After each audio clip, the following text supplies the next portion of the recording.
Good evening friends. ஒரு பக்கம் வந்து எனக்கு ரொம்ப கோவமா வருது. ஒரு பக்கம் ரொம்ப கஷ்டமா இருக்குங்க.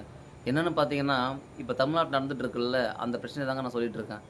அதாவது ஒரு பெரிய பொண்ணுகிட்ட போய் தப்பா நடந்துக்கிறாங்கன்னா, அது ஒரு பக்கம் இருக்கட்டும். 2 வயசு குழந்தை என்னங்க பண்ணுச்சு? அந்த குழந்தைகிட்ட தப்பா நடந்துக்கிட்டு, சாவடிச்சு, துண்டு துண்டா வெட்டி, அந்த குழந்தை எவ்வளோ வேதனைப்பட்டுருக்கும், எவ்வளோ துடிச்சிருக்கும். இவனுங்கலாம் என்னங்க பண்ணலாம்? மனசாட்சியே இல்லாத மிருகங்க.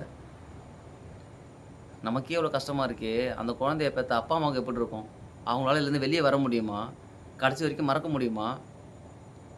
வெளிநாட்டுலலாம் பார்த்தீங்கன்னா, பனிஷ்மென்ட் வந்து ரொம்ப சிவியரா இருக்குங்க. அதனால தான் அங்க வந்து குற்றங்கள் அதிகமா நடக்காது. எங்கன்னா 1, 2 தான் நடக்கும்.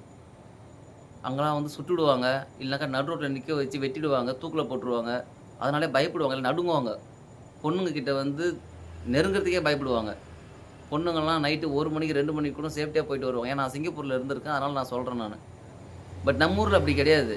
தப்பு பண்ணவன் வந்து ஜாமீன்ல வெளிய வந்துட்டு சந்தோஷமா, சுதந்திரமா இருக்கானுங்க. ஆனா வந்து தண்டனை வந்து நல்லவங்களுக்கு தான். அப்பாவிங்களுக்கு தான் தண்டனை. சட்டம்லாம் நம்ம ஊர்ல வேஸ்ட்டுங்க. சுத்தமா வேஸ்ட்டு. கேரளால கூட பாருங்க, அங்க வந்து சட்டம் வந்து சூப்பரா இருக்குங்க. அதனால தான் குற்றம் அதிகமா நடக்கிறதே கிடையாது. உடனே உடனே பனிஷ்மென்ட் அங்க. அதாவது நம்ம கவர்மெண்ட் வந்து அவங்க பனிஷ்மென்ட் கூட குடுக்க தேவையில்ல. அந்த மாரி குற்றவாளிங்க நம்ம கையில ஒப்படைச்சுட்டா போதும். நம்மளே அவன அடிச்சு சாவடிச்சு கை, கால் தனித்தனி பிச்சு எடுத்துடணும். ஒருத்தருக்கும் பொம்பள புள்ள மேல கை வைக்கணும்னா அவனுக்கு பயம் வரணும்.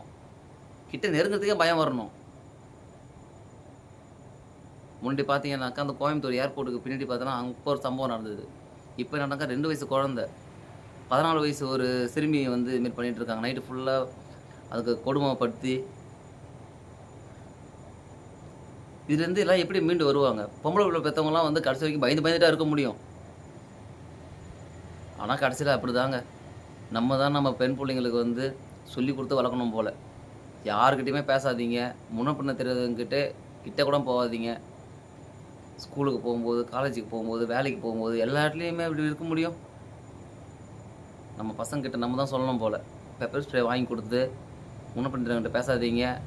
யாராவது நெருங்கி வந்தாக்கா ஸ்ப்ரே அடிச்சுட்டு போயிடுங்க. என்ன ஒரு அவலமான ஒரு நிலை பாருங்க. ஸோ ஃப்ரெண்ட்ஸ் நான் ஒண்ணே ஒண்ணு தான் சொல்லிக்கிறேன். அதுக்காக தான் இந்த வீடியோவ நான் போட்டேன். இப்ப ரோட்ல ஏதோ ஒரு பொண்ணுக்கு ஒரு தப்பு நடக்குது அப்படின்னா, பப்ளிக்ல நம்ம பார்க்குறோம்னா, பார்த்துட்டு வீடியோ எடுத்துட்டு நம்ம போய் கேட்கணும். ஒரு 4 பேர் நம்ம ஒண்ணா போனோம்னா, அவனுக்கு பயம் வரும். பப்ளிக் நம்ம கேட்க மாட்றோம், வேடிக்கை பார்க்குறோன்றதுனால தான் அவன் தப்பு பண்றான்.